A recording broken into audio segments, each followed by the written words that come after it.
I entered the courtroom with my heart pounding against my ribs. My daughter Haley sat at the front beside her lawyer, fighting for custody of her children. She spotted me and rolled her eyes at my simple dress and worn purse. I slid into the back row, trying to be invisible. Judge Richard Harmon was addressing the court when he suddenly looked up, his gaze locking with mine. The papers in his hand trembled. He leaned toward his clerk and whispered, "Is that her?" The courtroom fell silent as all eyes turned toward me. 20 years of carefully constructed anonymity crumbled in an instant. The silence hung thick in the air, broken only by the slight creak of the courtroom benches as people shifted to get a better look at me. I felt the familiar weight of scrutiny I had escaped decades ago. This was exactly what I had feared when Haley called me 3 weeks ago, begging for my support at her custody hearing. "Mom, I need you," she had said, her voice cracking. "Thomas is trying to take my kids away. His lawyers are tearing me apart." I had hesitated. Courtrooms were dangerous territory for me. "Are you sure you want me there, honey? Last time we talked about your divorce, you said I wouldn't understand." "I know, Mom," Haley sighed. "But I have nobody else. Even if you were just a housewife all your life, you're still my mother. Just a housewife." The words had stung, but I had swallowed my pride. For 20 years, I had owned a small bookstore in Mapleton, a town so quiet it barely registered on state maps. My customers knew me as the gentle widow who recommended the perfect books for troubled teens and hosted monthly book clubs. None of them knew that before selling paperbacks and making chamomile tea, I had been federal judge Delilah Montgomery, known for my unflinching rulings against organized crime. Now, as Judge Harmon stared at me from the bench, I realized my carefully constructed life was unraveling. "Miss Montgomery," Judge Harmon said, his voice stronger now, "would you approach the bench, please?" Haley turned completely around, confusion etched across her face. Her ex-husband, Thomas Walsh, an impeccably dressed man with cold eyes, whispered urgently to his attorney. On shaky legs, I walked toward the front of the courtroom, feeling the weight of every gaze. 20 years melted away with each step. "Your Honor," I said quietly when I reached the bench. Judge Harmon looked at me with a mixture of disbelief and something like reverence. "It is you," he said. "Your Honor, Delilah Montgomery." Gasps rippled through the courtroom. I heard Haley's distinct "What?" cut through the murmurs. "I was your clerk," Judge Harmon continued, barely containing his emotion. 20 years ago, before you disappeared, you were hearing the Callahan case. I was just starting my legal career." I nodded, memories flooding back. "Richard Harmon, you were promising. And you," he said with genuine admiration, "were legendary. The youngest female federal judge in the state's history. Your rulings on the Donovan trafficking case are still studied in law schools." He looked around the courtroom, then back to me. "And then you vanished. Right at the height of your career." Thomas Walsh's attorney suddenly stood. "Your Honor, I apologize for the interruption, but what relevance does this have to the custody proceedings?" Before Judge Harmon could answer, Haley approached the bench. Her face was flushed with anger and confusion. "Mom?" Her voice trembled. "What is he talking about? You were a judge?" I met her gaze steadily. "Yes, a federal judge?" Her voice rose. "All my life? You told me you were just a housewife before Dad died? You told me you ran that bookstore because you needed something to do?" Judge Harmon cleared his throat. "Miss Walsh, I apologize for disrupting your proceedings, but I believe we need a brief recess." He turned to address the court. "We'll reconvene in 30 minutes. As the courtroom began to empty, I noticed Thomas Walsh staring at me with calculated interest. His attorney was frantically typing on his phone.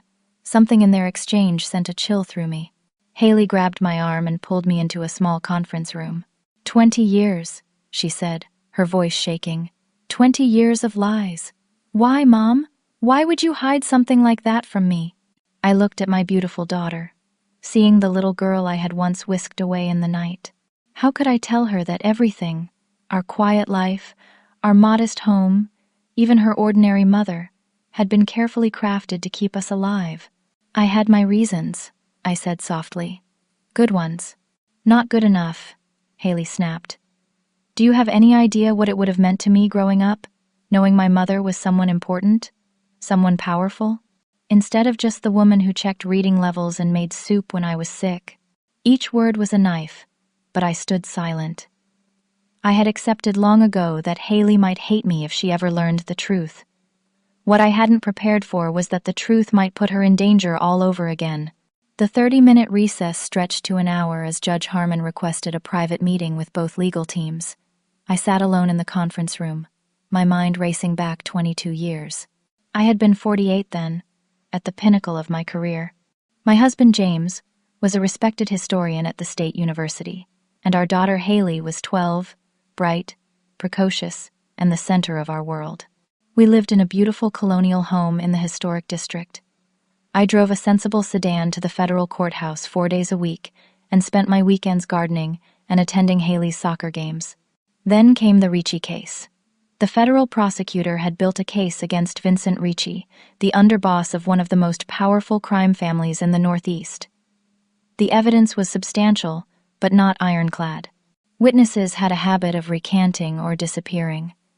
The case landed in my courtroom. Over 6 tense weeks, I oversaw a trial that captured national headlines. I received my first anonymous threat 3 days in, a simple note left on my car windshield: "Judges can be replaced." The FBI assigned protection, but I refused to be intimidated. When the jury returned a guilty verdict, I sentenced Vincent Ricci to 30 years without parole. 3 days later, James was killed in what appeared to be a tragic accident on a rain-slicked road.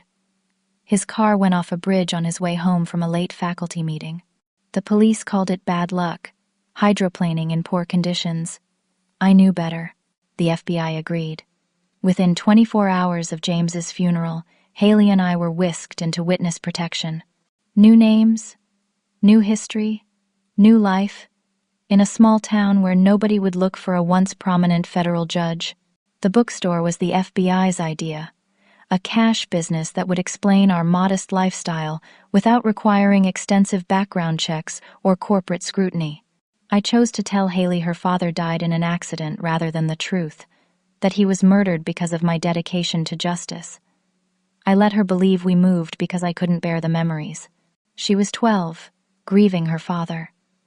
How could I add the burden that his death was a message meant for me? The conference room door opened, interrupting my thoughts. Judge Harmon entered with a grim expression. "Delilah," he said, dispensing with formalities, "this puts me in an unprecedented position.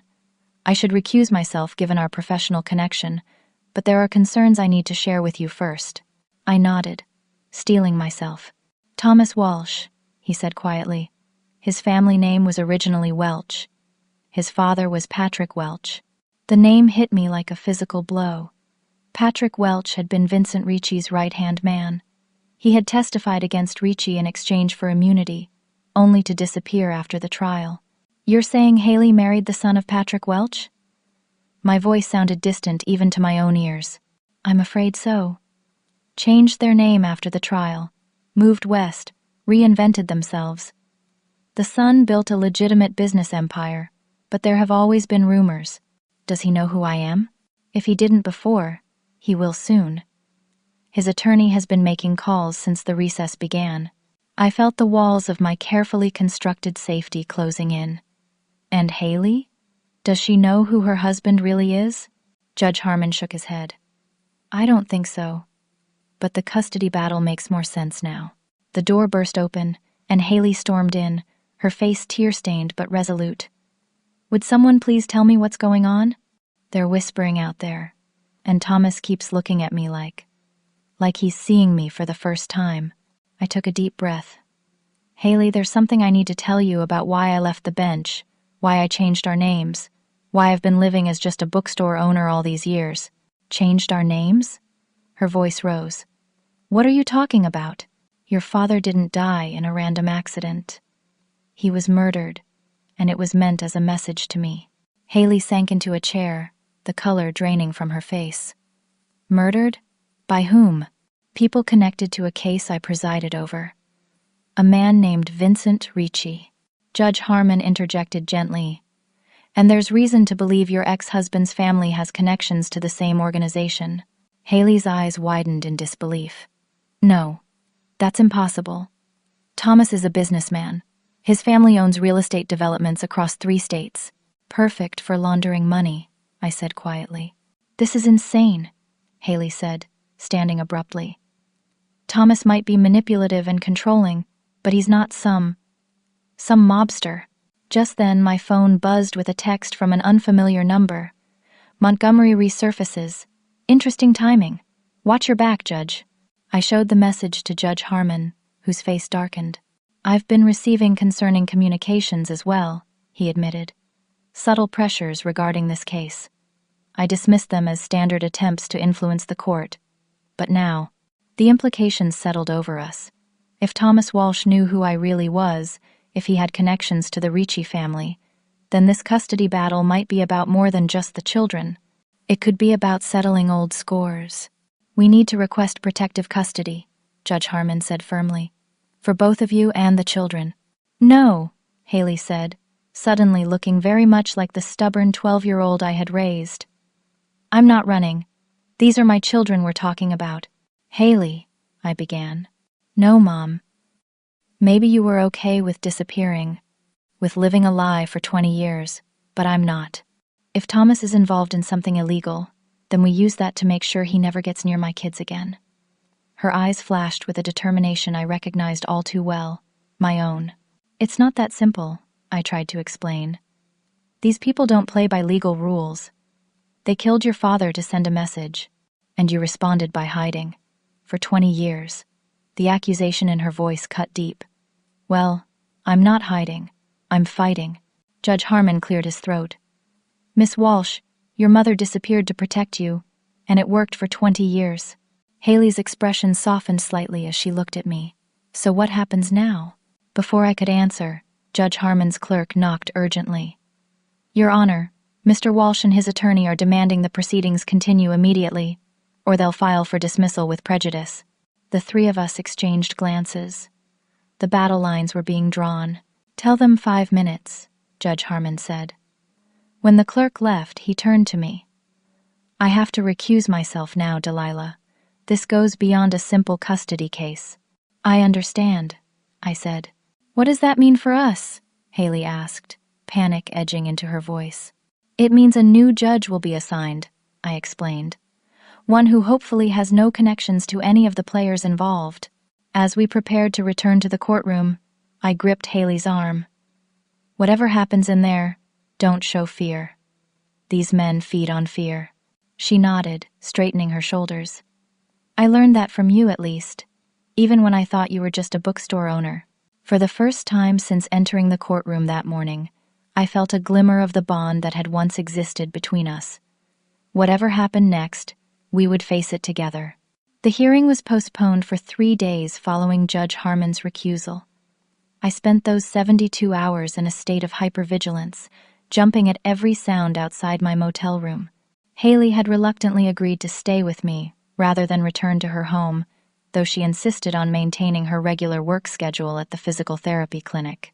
I'm not going to let him think he's scared me, she said firmly when I suggested she take time off. Besides, my patients need me. That stubborn courage worried me almost as much as it made me proud. Haley didn't fully understand what we were up against. I did. On the 2nd day, I made a call I'd hoped never to make again. The number had been committed to memory years ago. No records, no written traces. Marshal Stevens answered a gruff voice. It's Montgomery, I said simply. A pause. Well, I'll be damned. 20 years of silence and suddenly you're all over the internal alerts. You blew your cover spectacularly, Delilah. Marshall had been my FBI handler when Haley and I entered witness protection. He'd orchestrated our new identities, our relocation, the purchase of the bookstore. Not intentionally, I replied. It was a courthouse coincidence. There's no such thing as coincidence in our line of work. Your daughter married Patrick Welch's son? That's not random. The implication sent ice through my veins. You think he targeted her? That's impossible. He would have been just a teenager when we disappeared. Family business has a long memory, Marshall said. We've been watching Thomas Walsh for years. Nothing we could pin on him. But the patterns are there. Money moving through his developments that doesn't match actual business activity. Competitors who suddenly sell at below market rates. Building inspectors who change their findings overnight. And you never thought to warn me? I couldn't keep the accusation from my voice. We didn't know the connection until yesterday, Delilah. Welch changed his name legally, then his son changed it again. The paper trail was deliberately obscured. So what now? Now you have a choice. We can move you again. New identity, new location. Your daughter too, if she'll cooperate. Or what? Or we use this. We've been trying to build a case against the Ricci organization for years. They've gotten smarter, more cautious. But if Walsh feels threatened, if he thinks his family's about to be exposed, he might make mistakes. You want to use my daughter and grandchildren as bait? My voice rose in anger. I want to finish what we started 20 years ago. Vincent Ricci died in prison last year, but his network lives on. His son Anthony runs the family now, with the same people around him, including, we believe, Patrick Welch, living very comfortably under a new identity. I hung up without responding, my mind racing. An hour later, my phone buzzed with a text. Resources in place either way. Your call. We'll be watching. Attached was a surveillance photo of Thomas Walsh meeting with a man I recognized immediately, despite the 20 years that had passed. Patrick Welch, older but unmistakable. I showed the photo to Haley that evening. She stared at it for a long moment before setting it down with shaking hands. That's Martin Graham, she said quietly. Thomas's godfather. He's been at every family holiday, every important event. She looked up at me, her expression hardening. He gave me away at my wedding. His real name is Patrick Welch, I told her gently. He was Vincent Ricci's lieutenant. He testified against Ricci in exchange for immunity, then disappeared. And Thomas? Has he been lying to me all along too? I don't know, I admitted. He may have been raised in this world without fully understanding it, or he married me deliberately, Haley finished, her voice hollow. To what? Get close to you? But that makes no sense. He never even met you. I barely talked about you. Sometimes vengeance is a long game, I said. Or maybe it started as something else, and became useful when our marriage fell apart. Haley stood abruptly and walked to the window, pushing the curtain aside to peer into the parking lot. There's a black SUV that's been there since we checked in, she noted. FBI? Probably. She let the curtain fall back into place. All these years, I thought you were boring, ordinary. I was almost embarrassed by you sometimes. She turned to face me, tears welling in her eyes. But you were protecting me, saving my life by destroying your own. I didn't destroy my life, I said firmly. I built a different one where you could grow up safely. And now? I hesitated. Now we have choices to make. The FBI can relocate us again. Run and hide, you mean, like last time. Haley's voice held no judgment now, just weariness. Or we can fight. But fighting means risk. Haley was quiet for a long moment. Then she reached into her purse and pulled out a thumb drive. I've been gathering evidence, she said. Financial records, photographs, conversations I recorded when things started getting weird. I stared at her in surprise. What kind of evidence? At first, I thought Thomas was just having affairs. There were late-night meetings, cash withdrawals that didn't make sense with our spending, calls he would take in the garage where I couldn't hear. She placed the thumb drive on the table between us. But then I found transfer records to offshore accounts, pictures of him with people I didn't recognize, exchanging packages in parking garages. I started documenting everything when I filed for divorce.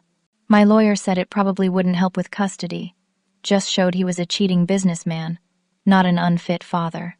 But it might help build a federal case, I mused, eyeing the thumb drive. I was afraid to use it, Haley admitted. After the first hearing, Thomas took me aside and said, if I pursued full custody, I would regret it. He said, Some families have deeper resources than the court system.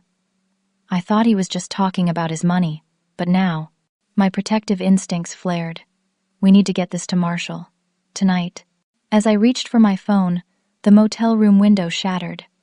Haley screamed as we both dove to the floor. A brick landed on the bed, a note tied around it with twine. Judges retire for good reasons. So do witnesses. Glass crunched under the tires of a speeding car outside. Within seconds, the black SUV's engine roared to life, peeling out of the parking lot in pursuit. "Are you hurt?" I asked frantically, checking Haley for injuries. "No," she said, her voice surprisingly steady. "But I'm done being scared, Mom. We're not running again." I stared at my daughter, seeing for the first time not just my features in her face, but my determination in her eyes. "Okay," I said finally. "Then we fight, together." That night, we moved to a safe house arranged by Marshall. As federal agents swept the perimeter, Haley and I huddled over her evidence, piecing together the connections between Thomas Walsh's legitimate business and the shadowy organization that had forced us into hiding 20 years before. "We'll need more," I told her.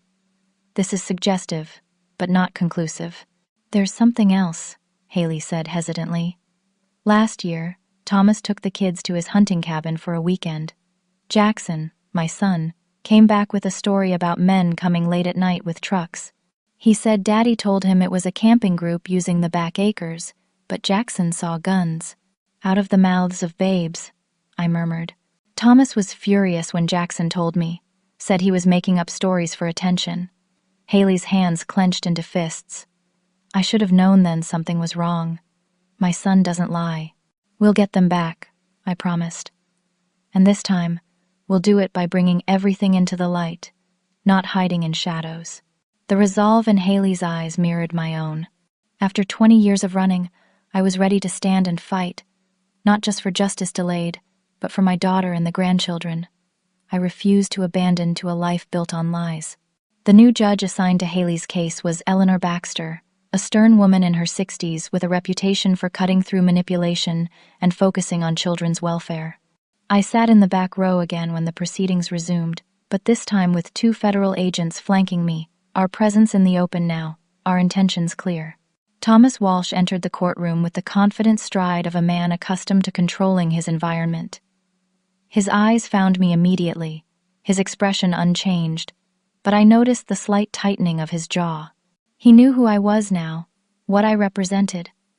The question was whether he would retreat or escalate. His attorney approached the bench with a motion for dismissal, citing procedural irregularities. Judge Baxter denied it summarily. "This court's only concern is the welfare of the 2 minor children," she stated firmly. "All other considerations are secondary. We will proceed with the scheduled testimony." As Thomas took the stand, portraying himself as a devoted father concerned about his ex-wife's increasingly paranoid behavior, I watched Haley. She sat straight-backed beside her attorney, her expression carefully neutral. Only I could see the slight tremor in her hands as she made notes. The night before, Marshall Stevens had pulled me aside at the safe house. "We've got movement," he said quietly. "Known associates of the Ricci family have been arriving in town. They're mobilizing." "For what?" "Could be nothing. Could be preparing to move someone. Welch, maybe. Could be worse." Define worse. Marshall's expression had been grave. "One of our undercover operators got word that there's concern about exposure. The family doesn't like loose ends." "We're the loose ends," I concluded. "You, your daughter, potentially the grandkids as witnesses. We've increased security, but you should know, one of our agents inside Walsh's organization has gone dark. Could be compromised." Now, watching Thomas testify with practiced sincerity, I wondered if he knew his world was closing in from multiple directions. Haley's evidence, combined with the FBI's ongoing investigation, created a noose that would eventually tighten. The question was whether he would feel it in time to make desperate choices. When court recessed for lunch, Marshall appeared at my elbow. "We need to talk. Now." He led me and Haley to a conference room where a man I didn't recognize waited. He was young, maybe 30, with close-cropped hair and the hyper-aware posture of someone accustomed to danger. "This is Agent Carter," Marshall introduced him. "He's been inside Walsh's organization for 8 months. I tensed. "I thought your inside man went dark." "Different operator," Marshall clarified. Carter was posing as security personnel at one of Walsh's developments. Carter nodded to us. "Ma'am, Miss Walsh, I've been pulled out because things are accelerating." Walsh made calls last night to his security team, ordering increased measures at all his properties and his primary residence. "The children," Haley said immediately, panic edging her voice. "My children are with his parents. They're safe," Marshall assured her. "We have eyes on them." Walsh's parents appear to be genuinely uninvolved in his activities. They're just grandparents taking care of their grandkids during a difficult time. "For now," Carter added grimly. "But we have intelligence suggesting Walsh may be planning to move them." "Where?" Haley demanded. "Possibly out of the country. He has connections in several nations without extradition treaties." The implication struck us all simultaneously. If Thomas was planning to flee with the children, it meant he anticipated imminent legal trouble, not just losing a custody battle, but facing criminal charges. "We need to get my kids," Haley insisted, standing. "Now." "Miss Walsh," Carter said carefully, "a direct attempt to remove the children from their court-appointed guardians during proceedings would damage your case irreparably. Even with our concerns, we need to work through legal channels. While you work through channels, my children could disappear forever." I placed a hand on Haley's arm. "There's another way. Judge Baxter can issue an emergency order changing temporary custody based on flight risk. We have enough evidence to justify it." Marshall nodded. "We can request an emergency hearing this afternoon. I'll contact the prosecutor's office." As they left to make arrangements, Haley collapsed into a chair. How did I not see it? All those years, the inconsistencies, the secretive calls, the business trips that never quite added up. "We see what we expect to see," I said gently. "It's not your fault. 3 years of marriage. 2 beautiful children. Was any of it real?" I had no answer for her. Instead, I shared the burden I'd carried for 20 years. "I ask myself the same thing about your father's accident. If I had stepped down from the case, if I had recused myself as others suggested, would he still be alive? Would we have had our life together?" Haley looked up, her eyes red-rimmed but dry. "You did your job. You couldn't have known. And you fell in love. You couldn't have known either." A knock at the door interrupted us. Marshall entered, his expression grim. "We have a problem. Walsh's parents aren't answering their phone. Local police did a welfare check. The house is empty. Neighbors say they left in a hurry about an hour ago." Haley's face drained of color. "He's taken them. He's running. We've issued an Amber Alert and notified Border Patrol and airport security," Marshall assured her. "Every law enforcement agency in 3 states is looking for those kids." "But you don't know where they are," Haley said flatly. "Not yet. But Walsh doesn't know what we know. He thinks he has time." "What do you mean?" I asked. "The prosecutor is preparing indictments based on your daughter's evidence combined with our ongoing investigation. We weren't planning to move for another week, but given the circumstances, they're expediting." Just then, Haley's phone buzzed. Her hands shook as she read the message. "It's from Thomas. He wants to meet. Just me, no lawyers. Says it's about the kids." Marshall immediately reached for the phone. "Where? When?" "Tonight, 8 o'clock. The boathouse at Lakeside Park." Haley's voice trembled. "He says he'll explain everything, that it's not what I think." "It's a trap," I said automatically. "Or he wants to negotiate his surrender," Marshall countered. "Either way, we can use this." "No," I said firmly. "It's too dangerous." "Mom," Haley said, her eyes meeting mine with new resolve. "These are my children. I would walk into hell itself to get them back." I recognized the determination in her voice, the same determination that had once led me to sentence a dangerous man despite the risks. "Then we do it smart," I finally said. "Together." Marshall began outlining a plan, coordinating with local agents and police. As the machinery of law enforcement sprang into action around us, I felt a strange sense of coming full circle. 20 years ago, I had run to protect my child. Now, I was standing firm to help her protect hers. By late afternoon, Judge Baxter had issued an emergency order granting Haley temporary sole custody and freezing all of Walsh's assets. The prosecutor filed initial charges, with more pending. And at a secure location outside town, a team of agents prepared for the meeting at the boathouse, wiring Haley with surveillance equipment while tactical teams mapped approach routes. "Remember," Marshall instructed Haley, "your only job is to keep him talking. Find out where the children are. Don't make accusations. Don't confront him about what you know. Just be the concerned mother willing to work things out." "I can do that," Haley said with surprising calm. "I've been pretending everything was normal for months. What's one more conversation?"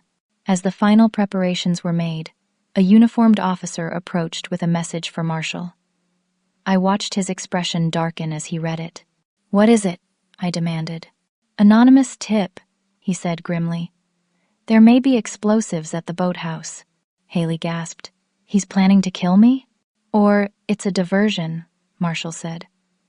"We can't take chances either way. We need to change the plan." As the team huddled to revise their approach, my phone buzzed with an unlisted number.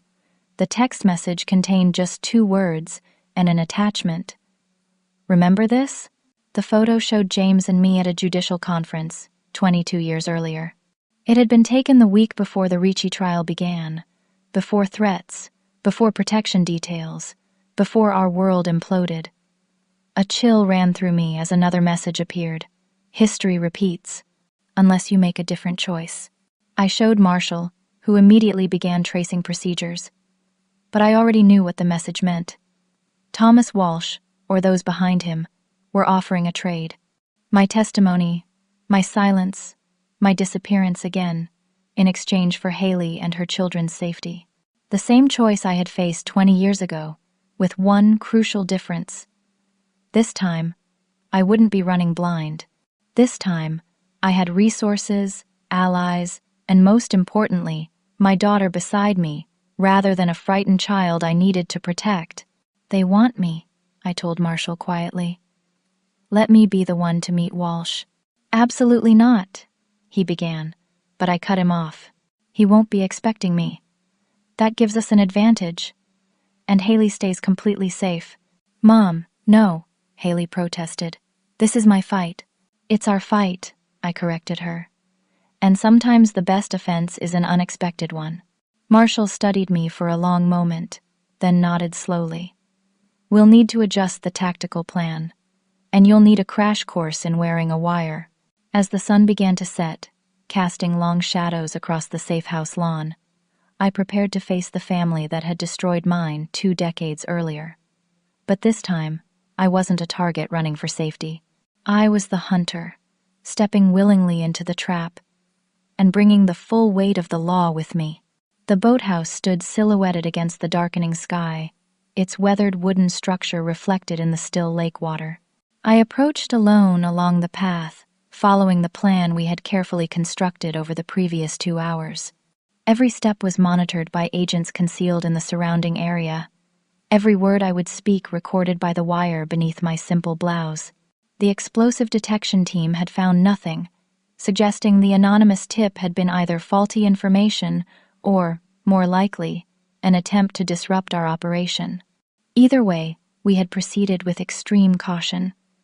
I wore a lightweight, bulletproof vest beneath my clothing, an uncomfortable precaution that Marshall had insisted upon. "Judge Montgomery." Thomas Walsh's voice emerged from the shadows of the boathouse before I could see him. I was expecting my wife. "Ex-wife," I corrected calmly, stopping at the entrance. "And she sends her regrets." He stepped forward, impeccably dressed even in this clandestine meeting. Handsome in the conventional way of privileged men, with nothing in his appearance to suggest the corruption beneath.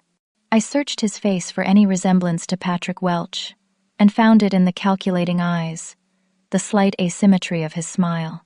"You've caused quite the commotion," he said conversationally. 20 years of hiding, and suddenly you're center stage again. Was it worth it? All that time pretending to be nobody? "Where are the children, Thomas?" he chuckled. Direct, like a good judge. The children are safe, with family. They belong with their mother. Their mother? Who's been cooperating with federal investigators? Who's been gathering evidence against their father? That hardly sounds like a stable environment. His tone remained pleasant, as if we were discussing something as benign as school choices, as opposed to a father facing imminent indictment for money laundering, racketeering, and ties to organized crime. I kept my voice steady, remembering Marshall's instructions to keep him talking. Thomas sighed, leaning against the weathered wooden railing. You know, my father told me stories about you. The incorruptible Judge Montgomery. He said you couldn't be bought, couldn't be threatened, couldn't be reasoned with. A regular Joan of Arc for justice.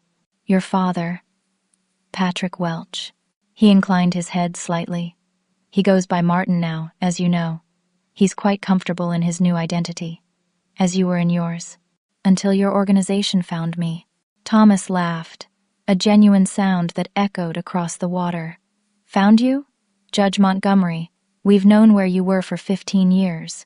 The revelation hit me like a physical blow. That's not possible, I said automatically.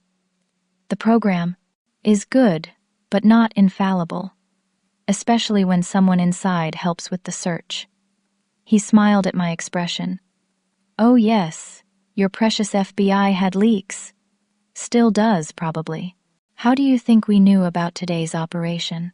I forced myself to remain calm, though my mind raced. If they had known my location for 15 years, why wait? Why not take revenge immediately? You're wondering why we left you alone, Thomas continued, eerily following my thoughts. Simple. You were more valuable as a loose end we could pull whenever necessary. And then Haley met me at that charity gala. Pure coincidence initially, but such an elegant solution to several problems. You married my daughter as insurance, I said, the full horror of it washing over me, in case I ever resurfaced. I married your daughter because she was beautiful, intelligent, and came from good stock. The connection to you was a bonus that became relevant later. His expression hardened for the first time. I did love her, you know. Still do. The children, too. This isn't how I wanted things to play out. Then how did you want them to play out, Thomas? Happily ever after while you laundered money for murderers. Business is business, he said dismissively. It doesn't have to affect family. It already has. You've taken those children from their mother. You're preparing to run. Thomas straightened, checking his watch. I'm not running, Judge.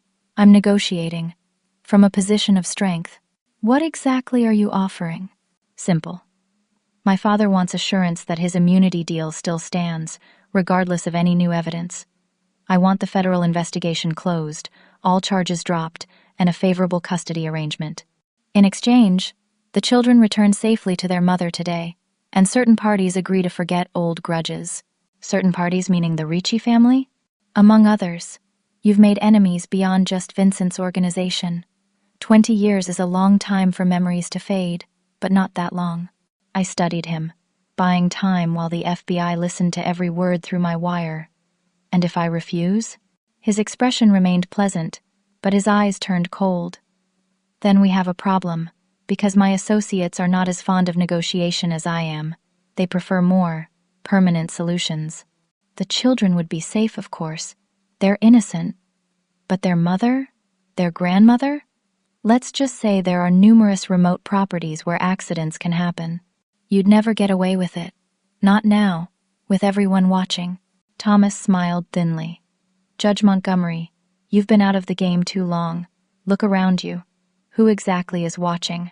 A chill ran through me as I realized the communication device in my ear had been silent for several minutes. I touched it discreetly. Dead. Signal jammers, Thomas explained casually. Activated 5 minutes ago. Your wire is useless, your backup is deaf and blind, and my men have already neutralized the perimeter agents. Non-lethally, he added, seeing my expression. We're not monsters. Just businessmen protecting our interests. I fought to maintain my composure, though my heart hammered against the bulletproof vest. If he was telling the truth, I was completely alone. So now what? I asked, forcing steadiness into my voice.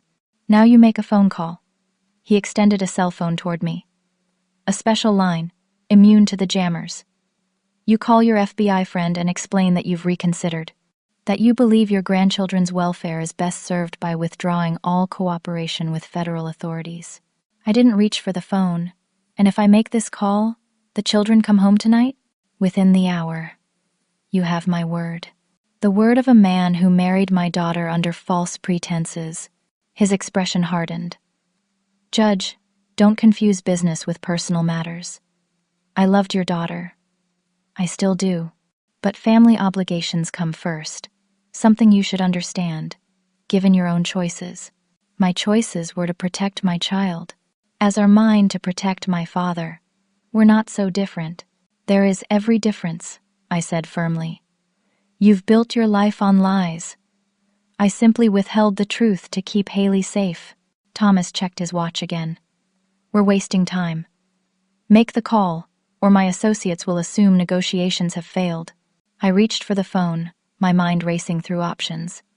If his claims about neutralizing the FBI team were true, stalling would only endanger more lives. If he was bluffing, I needed to buy time. As my fingers closed around the device, a flash of movement caught my eye through the boathouse window, a reflection on the lake's surface. Someone was approaching from the waterside, moving silently beneath the dock. "I need assurances," I said, deliberately raising my voice. "Not just your word. I want to speak to the children first." "That wasn't the arrangement," Thomas said, frowning. "I'm changing the arrangement. I'm not calling anyone until I hear my grandchildren's voices." His jaw tightened with the first real display of anger. "You're not in a position to make demands. Neither are you, if you want this to end cleanly." I took a calculated risk, because regardless of whether your jammers have blocked communication, there will be backup protocols. Teams moving into position as we speak. The longer we talk, the closer they get. For the first time, Thomas glanced nervously toward the path I had taken. In that moment of distraction, the boathouse door burst open behind him. 3 FBI agents in tactical gear swarmed in, weapons drawn. "Federal agents! Hands where we can see them!" Thomas raised his hands slowly, his expression shifting from shock to resignation. "Well played, Judge." As an agent secured him with handcuffs, Marshal Stevens entered, grinning broadly. "Sorry about the dramatic entrance. Had to wait for the right moment." "The jammers?" I asked. "Worked exactly as he planned, on our standard equipment, but not on the secondary comms we switched to after the explosion tip. Old school beat new school today. And the children?" Marshall's expression softened. "Located and secured 10 minutes ago. They're with their mother at the field office, safe and sound." Relief flooded through me, making my knees weak. As Thomas was led away, he called back over his shoulder. "This isn't over, Judge. Family business has a long memory." "So does justice," I replied, watching him disappear into the night, surrounded by federal agents. Marshall placed a supportive hand on my elbow. "You okay?" "I will be," I said, "when I see my daughter and grandchildren." As we walked back along the path, now illuminated by the flashlights of FBI personnel processing the scene, I felt the weight of 20 years lifting slightly from my shoulders. We hadn't won, not completely. Patrick Welch was still at large, and the Ricci organization would regroup, adapt. But for the first time in 2 decades, I was walking toward my family in the open, not hiding in shadows. "You know," Marshall said conversationally, "there might be a place for you back in the justice system, if you were interested." I smiled, thinking of my little bookstore with its reading nooks and regular customers. "Let's solve one crisis at a time. I'm still getting used to being Delilah Montgomery again." "Fair enough," he chuckled. "But admit it, you missed the action." As we reached the parking area where agents waited to drive us to the field office, I paused to look up at the night sky, the same stars I had gazed at for 20 years from my back porch, alone with my memories and regrets. "I didn't miss the action," I said quietly. "But I did miss making a difference." The federal courthouse hummed with tension as Haley and I passed through security. 3 months had passed since the night at the boathouse, And today marked the beginning of Thomas Walsh's trial on multiple federal charges. He had been denied bail as a flight risk, separated from his criminal associates, and according to Marshall's reports, increasingly willing to negotiate. Haley walked beside me with newfound confidence, dressed in a professional Navy suit, her head held high. The frightened, confused woman from the custody hearing had transformed into someone stronger, someone who reminded me startlingly of myself at her age. "Are you ready for this?" I asked as we waited for the elevator. "As ready as I'll ever be," she replied, checking her watch. "The prosecutor says my testimony should take most of the morning. Remember what we practiced. Just the facts, no emotion." "I know, Mom. This isn't my first rodeo anymore." She smiled wryly. "Though I still can't believe I'm testifying against my own ex-husband in federal court." The elevator doors opened, and we stepped inside. As they closed, Haley suddenly reached for my hand. "Thank you," she said quietly, "for everything." I squeezed her fingers. "Just doing what mothers do. What superhero mothers do, maybe." The courtroom was already filling when we arrived. Reporters, law enforcement, curious legal observers. The case had attracted national attention, not just for the organized crime connections, but for the human drama. The judge who disappeared to protect her daughter, only to resurface when that same daughter unknowingly married into the criminal organization that had shattered their lives. We separated at the prosecution table. Haley to confer with the U.S. attorney, me to find a seat in the gallery. As a potential witness myself, I would testify later in the week about the original Ricci case and subsequent events. The side door opened, and Thomas entered in his orange jumpsuit, flanked by marshals. Despite his circumstances, he carried himself with the same confidence I had observed at the boathouse. His eyes found Haley immediately, his expression softening momentarily before he noticed me watching. He gave me a slight nod, not friendly, not threatening, simply acknowledging our strange connection.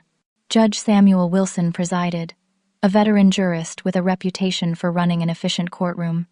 He called the proceedings to order, and the prosecutor rose for her opening statement. "Your Honor, ladies and gentlemen of the jury," she began, her voice clear and authoritative. "This case is about more than just financial crimes. It is about a criminal enterprise that has operated in the shadows for decades, corrupting legitimate businesses, threatening those who stood in their way, and even manipulating personal relationships to protect their interests." As she outlined the charges and evidence against Thomas, I watched the jury's reactions. They seemed attentive, appropriately serious. Several glanced at Thomas with barely concealed distaste when the prosecutor described his deliberate courtship of Haley, knowing her connection to a judge who had once threatened his family's organization. The defense, predictably, portrayed Thomas as a legitimate businessman who may have had some questionable associates through his father, but who personally maintained legal operations. They painted him as a loving father whose only concern was for his children's welfare, suggesting the government's case was built on circumstantial evidence and the testimony of a bitter ex-wife. When Haley was called to testify, she walked to the stand with steady steps. She was sworn in, stated her name for the record, and met Thomas's gaze directly before turning her attention to the prosecutor. "Mrs. Walsh," the prosecutor began. "Miss Montgomery," Haley corrected firmly. "I've legally changed my name back." "Miss Montgomery, then. Could you please tell the court how you met the defendant?" Haley recounted their meeting at a charity gala, their subsequent courtship and marriage. She described the gradual changes she noticed, the secretive phone calls, the meetings with people she wasn't introduced to, the unexplained cash transactions. "At what point did you begin documenting these activities?" "After our son was born," Haley replied. "Thomas became more protective of his privacy, more insistent that I not ask questions about his business.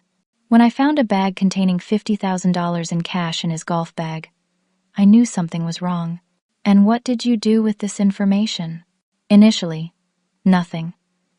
I was afraid, and I had 2 small children to protect. But when I filed for divorce, and Thomas began threatening to take the children, I gathered everything I had documented and took it to my lawyer." The prosecutor displayed the evidence Haley had collected: photographs, financial records, transcripts of conversations she had recorded. The jury leaned forward, clearly engaged by the concrete evidence after the opening arguments. "Miss Montgomery," the prosecutor continued, "when did you become aware of your ex-husband's connection to organized crime?" "The day my mother was recognized in court during our custody hearing," Haley said, glancing briefly in my direction. "Until then, I had suspected Thomas was involved in something illegal, but I had no idea of the extent." The defense attorney objected vigorously to several lines of questioning, but Judge Wilson overruled most objections, allowing Haley's testimony to proceed largely uninterrupted. She spoke with calm clarity about the events following the custody hearing, the threats, the children's temporary disappearance, the confrontation at the boathouse. When the defense rose for cross-examination, their strategy quickly became apparent. They sought to portray Haley as a woman scorned, manufacturing evidence against her ex-husband to win custody. "Isn't it true, Miss Montgomery?" the defense attorney asked silkily, "that you were angry when you discovered your husband's infidelity?" "I was hurt," Haley replied evenly. "But my documentation of his activities began before I knew about any affairs. And isn't it convenient that your mother, a former federal judge with connections to the FBI, suddenly reappeared just as your custody battle intensified?" "There was nothing convenient about it," Haley said, her voice hardening slightly. "It was coincidence that Judge Harmon recognized her. A coincidence that subsequently put our lives in danger." The attorney pressed harder. "You expect this court to believe that you had no idea your ex-husband's family had connections to organized crime during 3 years of marriage?" Haley met his gaze steadily. "I expect this court to believe the evidence, the recordings, the financial documents, the testimony of federal agents. And yes, I expect you to believe that I didn't know. Because Thomas was very good at maintaining a legitimate facade. That was his value to the organization." When the attorney attempted to question Haley about her childhood and her relationship with me, Judge Wilson sustained the prosecutor's objection. "The witness's childhood is not relevant to the charges against the defendant," he ruled firmly. By the time Haley was excused from the stand, 4 hours had passed. She returned to the prosecution table with her head held high, having withstood the defense's attempts to discredit her. During the lunch recess, I found her in the hallway, leaning against a wall with her eyes closed. "You were magnificent," I told her quietly. Her eyes opened, revealing exhaustion beneath her composure. "I was terrified, especially when they tried to bring you into it, but you didn't show it, not once. I had a good teacher," she said with a small smile. 20 years of watching you stand your ground, even when I didn't know what you were standing against." The afternoon session began with testimony from FBI agents, including Marshall Stevens, who outlined the Bureau's long-standing investigation into the Ricci organization and its offshoots. He explained how Thomas Walsh's legitimate businesses had been used to launder money and facilitate other criminal enterprises. The most damaging testimony came from Carter, the undercover agent who had infiltrated Walsh's security team. He described conversations he had witnessed, operations he had been part of, and the organizational structure that connected Walsh to the broader criminal network. Thomas's expression remained impassive throughout most of the testimony, but I noticed his composure crack when Carter revealed that one of his most trusted lieutenants had been cooperating with the government for months, providing documentation of meetings with Anthony Ricci and other high-ranking members of the organization. As the first day of trial concluded, Haley and I left the courthouse under FBI escort. The media had gathered on the steps, shouting questions as we passed. "Miss Montgomery, how does it feel to testify against your ex-husband?" "Judge Montgomery, will you return to the bench after this is over? Is it true the Ricci family has put a price on both your heads?" We ignored the questions, moving swiftly to the waiting car. Once inside, Haley let out a long breath. "Is it always like this?" she asked. "The pressure, the scrutiny, high-profile cases?" "Yes," I replied. "But it doesn't last forever." "What happens after?" Haley asked softly. "When the trial ends, when Thomas goes to prison, what then? Do we go back to hiding?" I considered the question carefully. The past 3 months had been a whirlwind of depositions, protective custody, and rebuilding our lives from the wreckage of exposed secrets. My bookstore had been sold. It was too closely associated with my cover identity to maintain. Haley had taken a leave of absence from her job at the physical therapy clinic, focusing instead on her children's recovery from the trauma of their temporary abduction. "We don't hide," I said finally, "but we are careful. The Ricci organization has been dealt a significant blow, but it hasn't been dismantled completely. Anthony Ricci is still at large. So is Patrick Welch. So we live with guards and safe houses forever?" "No," I said firmly. "We live. Fully, openly, but wisely. The FBI will maintain protection for as long as necessary, but we build our lives on our terms now." Haley nodded slowly. "The kids start at their new school next week. Jackson asked if we could get a dog." "That sounds like a good start." As the car navigated through city traffic toward the safe house where we were staying during the trial, I watched the buildings pass, thinking about new beginnings. At 68, I was starting yet another chapter, not the retirement I had envisioned during my years of hiding, but something potentially more fulfilling.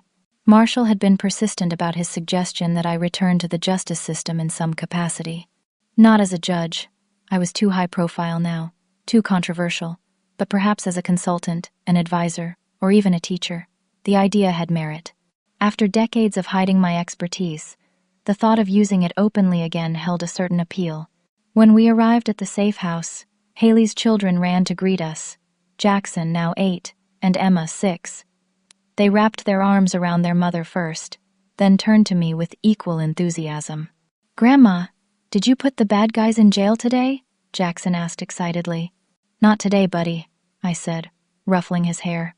"That's the judge's job. I just helped tell the story of what happened." "Mom says you used to be a judge," Emma said, her small face serious. "A really important one." "I was," I acknowledged, "a long time ago." "Are you going to be one again?" Jackson wanted to know. I exchanged glances with Haley, who smiled encouragingly. "I don't think so," I told him. "But I might teach other people how to be good judges, or good lawyers." "Like Mom?" Emma asked. "She's going to be a lawyer." This was news to me. I raised an eyebrow at Haley, who shrugged somewhat sheepishly. "I've been looking into law school," she admitted. "Seems like it might be in my blood after all." As the children pulled us toward the kitchen to show off the cookies they had baked with their protection detail, I felt a sense of rightness that had been missing for 20 years. We were not safe, not completely. The threat would linger for years. But we were no longer hiding from it, no longer allowing fear to dictate our choices. Tomorrow, the trial would continue. Thomas Walsh would likely be convicted, his criminal connections exposed and dismantled. But the true victory had already been won the moment Haley and I had chosen to stand and fight together, reclaiming our identities and our relationship in the process. The heat of summer had given way to autumn's crisp mornings when Thomas Walsh was sentenced to 25 years in federal prison. The courtroom was less crowded than during the trial, the media having moved on to fresher scandals, the curious onlookers satisfied by the guilty verdict delivered 3 weeks earlier. Only those with a personal stake remained to witness the final chapter. Haley sat beside me in the gallery, her posture relaxed but attentive. The children were at school. We had decided together that this moment, necessary as it was for closure, wasn't something they needed to witness. Judge Wilson delivered the sentence with appropriate gravity, noting the extensive nature of Walsh's crimes and the particular betrayal inherent in his marriage to Haley. Thomas stood impassively, his only reaction a slight tightening of his jaw when the judge mentioned the children. When offered the opportunity to speak before sentencing, Thomas had turned to face the gallery rather than the bench. "Haley," he said, his voice steady, "I want you to know that despite everything else, what I felt for you and the children was real. I hope someday they'll understand that." Haley had simply nodded once, her expression unreadable. Later, as we left the courthouse for the final time, she confessed, "Part of me still loves the man I thought he was." "Is that terrible?" "It's human," I assured her. "You can't erase 3 years of life together, 2 children, countless memories. The man you fell in love with existed. He was just coexisting with someone else you didn't know." 6 months had passed since that day. Autumn had surrendered to winter, and winter to a tentative spring. Life had found new rhythms, new patterns to replace those shattered by revelation and upheaval. I stood on the porch of my new home, a modest farmhouse on 3 acres outside Mapleton. I had been surprised by how many of the town's residents had welcomed me back after my true identity was revealed. My former bookstore customers sent cards and letters of support. The local paper ran a sympathetic profile, and when I decided to return, albeit to a property with better security and more distance from neighbors, many had helped with the move. The sound of tires on gravel announced Haley's arrival. Her SUV pulled up beside my car, and the back doors flew open before she had fully stopped. Jackson and Emma raced toward the porch, weekend bags bouncing against their backs. "Grandma!" they chorused, enveloping me in enthusiastic hugs. "Inside, you two," Haley called, retrieving a grocery bag from the passenger seat. "Get your rooms set up while Grandma and I talk." They thundered into the house, their energy undiminished by the 40-minute drive from their new home in the city. Haley joined me on the porch, setting the bag down to give me a proper hug. "They've been counting the days," she said, smiling. Jackson packed on Tuesday. "How was your first week of classes?" I asked, leading her inside. "Intense," she admitted. "I'd forgotten what it's like to be a student. The reading alone is overwhelming." Haley had been accepted into the law school at the State University, the same institution where her father had once taught history. The irony wasn't lost on either of us. She had moved with the children to be closer to campus, and our weekend arrangement had evolved naturally, the children staying with me while she tackled the heaviest of her coursework. "You'll find your rhythm," I assured her, putting on the kettle for tea. "Your father always said the first semester was the steepest learning curve." "I found his old study guides in a box last weekend," Haley said, unpacking fresh fruit and homemade muffins from her grocery bag. "His notes in the margins are so thorough. It's like having a conversation with him." We had begun talking more openly about James in recent months, sharing memories, acknowledging the loss we had both carried in different ways. The weight of secrets lifted, we were free to grieve properly at last. "How's the new course going?" Haley asked, as we settled at the kitchen table with our tea. After much consideration, I had accepted a position as an adjunct professor at the university's law school, teaching a specialized seminar on judicial ethics. The dean had been persistent, arguing that my unique perspective, both as a former federal judge and as someone who had lived under witness protection, would provide invaluable insights for future jurists. So far, he had been right. My students were engaged, curious, and respectful of my boundaries regarding certain aspects of my past. "Challenging," I replied honestly. "They ask difficult questions, good ones. It makes me examine decisions I made decades ago with fresh eyes." "Any regrets?" Haley asked carefully. I considered the question, stirring my tea thoughtfully. "About my rulings? No. About disappearing the way we did, keeping you in the dark? Some days.